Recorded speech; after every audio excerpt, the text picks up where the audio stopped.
राधे राधे। मैं पंडित देवेंद्र शुक्ला आपका आपके चैनल श्री अष्टो ज्ञान मार्ग में आपका खूब स्वागत करता हूं। सिंह राशि, जिंदगी में बहुत बड़ा बदलाव, सपने साकार होंगे, छप्पर फाड़ धन और लाभ। संपूर्ण जानकारी सरल शब्दों में, सरल भाषा में, सरल उपाय के साथ आपसे निवेदन है, प्रार्थना है। आपने लाखों उपाय किया, एक उपाय मैं भी बताता हूं, करेंगे तो हो सकता है लाभ हो। लाभ हुआ तो आपके जीवन की दिशा और दशा बदल जाएगी। हमसे जुड़ जाइए, अपडेट रहेंगे। जुड़ने के लिए हमारे चैनल को सब्सक्राइब कर लीजिए। आपका एक पैसे का खर्च नहीं, छोटा छोटा उपाय बताता हूँ, उपाय बताते चले, हो सकता है लाभ। सिंह राशि, आपके राशि के मालिक होते हैं सूर्य देव। यदि सूर्य का परिवर्तन होगा तो हमारे जीवन पर असर पड़ेगा। सूर्य राजा है, सूर्य हमारे पिता हैं, सूर्य सरकार है, सूर्य सरकारी तंत्र है, और सूर्य हमारे मान सम्मान पद प्रतिष्ठा है, हमारा धन है, हमारी उन्नति, हमारी ख्याति है, हमारे संतान। तो जब सूर्य का परिवर्तन होगा, चाहे नक्षत्र परिवर्तन हो, चाहे डिग्री परिवर्तन हो, चाहे स्थान परिवर्तन, कुछ भी छोटा बड़ा परिवर्तन होगा तो इसका असर हमारे जीवन पर 100% पड़ेगा ही पड़ेगा। सूर्य आपके लग्न के मालिक हैं और सूर्य बैठे हैं आपके आय के घर में, आपके डिजायर के घर में, आपके लाभ के घर। अब यहीं पर सूर्य का नक्षत्र परिवर्तन हुआ और साथ में केतु का भी नक्षत्र परिवर्तन। तो 6 जुलाई को सुबह 5:55 पर सूर्यदेव का नक्षत्र परिवर्तन हुआ। सूर्यदेव आ गए पुनर्वसु नक्षत्र में, और पुनर्वसु नक्षत्र के मालिक होते हैं देवगुरु बृहस्पति। और 6 जुलाई को ही केतु महाराज का भी नक्षत्र परिवर्तन हुआ।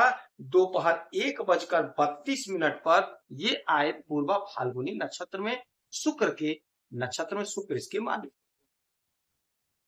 अब केतु आध्यात्म के मालिक होते हैं और सूर्य यानी राजा, हमारे पिता, हमारे नौकरी के मालिक होते हैं।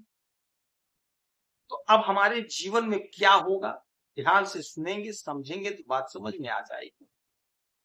आपके 11वें घर में, आपके आय के घर में, आपके डिजायर के घर में सूर्य देव बैठे हुए, और यहीं पे इन्होंने अपना स्थान बदल करके नक्षत्र पुनर्वसु नक्षत्र में आ गए। अब इसका आपके जीवन पर बहुत बड़ा असर पड़ेगा, क्योंकि सूर्य राजा है, सरकार है, सरकारी तंत्र है।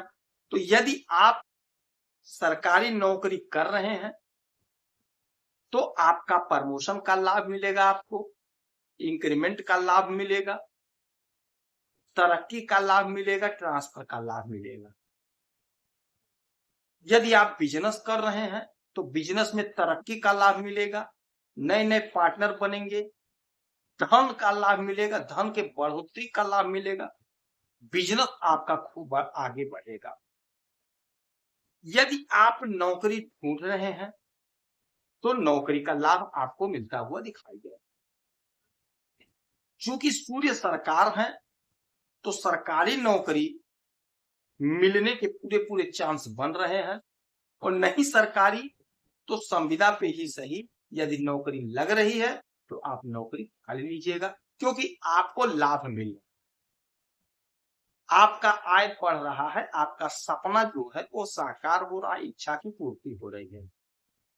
अच्छा, 1 2 3 4 5 6 7, 7वीं दृष्टि से सूर्य आपके पंचम भाव को देखेंगे।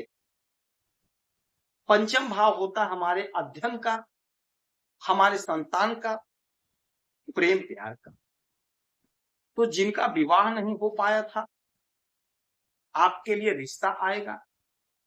जो अपने संतान के नौकरी को लेकर के, करियर को लेकर के चिंतित थे, तो आपकी चिंता दूर होगी। आपके संतान का ग्रोथ होगा, संतान के नौकरी लगने का पूरा पूरा चांस, पूरा पूरा योग बना हुआ। अच्छा, ये घर अध्ययन का होता है तो पढ़ाई में आपका मन लगेगा, अध्ययन में आपका मन लगेगा। और यही घर कॉम्पिटिटिव एग्जाम का है तो कॉम्पिटिटिव एग्जाम से आपको सफलता की प्राप्ति होगी। यदि आपने कोई परीक्षा दिया है, इंटरव्यू दिया है, तो आपको लाभ मिलेगा, आपकी तरक्की होगी, आपकी ख्याति बढ़ेगी। तो सूर्यदेव राजा है। यदि आप ठेका लेना चाहते हैं सरकारी तंत्र में तो वह भी काम आपका बनेगा। कोशिश आपको करना पड़ेगा, प्रयास आपको करना पड़ेगा। अच्छा, केतु बैठे हैं आपके लग्न में पहले घर। राहु और केतु की अपनी कोई राशि नहीं होती है। ये जिस घर में जिस राशि में बैठते हैं, जिस नक्षत्र में गोचर करते हैं, उस नक्षत्र के स्वामी के हिसाब से बोले। अब ये बैठे हैं सिंह राशि में सूर्य देव के साथ, सूर्य देव मालिक होते हैं, अब सूर्य के हिसाब से फल देंगे तो आपका तेज बढ़ेगा। और चूंकि केतु आध्यात्म के मालिक होते हैं तो आध्यात्म से आप जुड़ेंगे, पूजा पाठ में आपका मन लगेगा, पूजा पाठ का योग बन रहा है, कोई मांगलिक कार्य करेंगे, मांगलिक कार्य में भाग लेंगे, कोई अनुष्ठान करेंगे, धर्म कर्म करेंगे। और चूंकि यह लग्न है तो आपका तेज बढ़ेगा, आपकी जो योजना है वो पूरी होगी। तो यह जो परिवर्तन हुआ, यह जो गोचर हुआ, इसका आपके जीवन पर बहुत बड़ा असर पड़ता हुआ दिखाई दे। बिजनेस व्यापार में शुभ लाभ होगा, खूब तरक्की होगी। इस समय में एक लोटा जल, लोटा तांबे का हो, उसमें शुद्ध जल लेकर के थोड़ा सा अक्षत, लाल पुष्प, लाल रोरी, थोड़ा सा गुड़ लेकर के उगते हुए सूरज को अर्पित करेंगे तो आपको, पक्षी को दाना पानी देंगे तो केतु महाराज की कृपा आपको प्राप्त होगी, सपने साकार।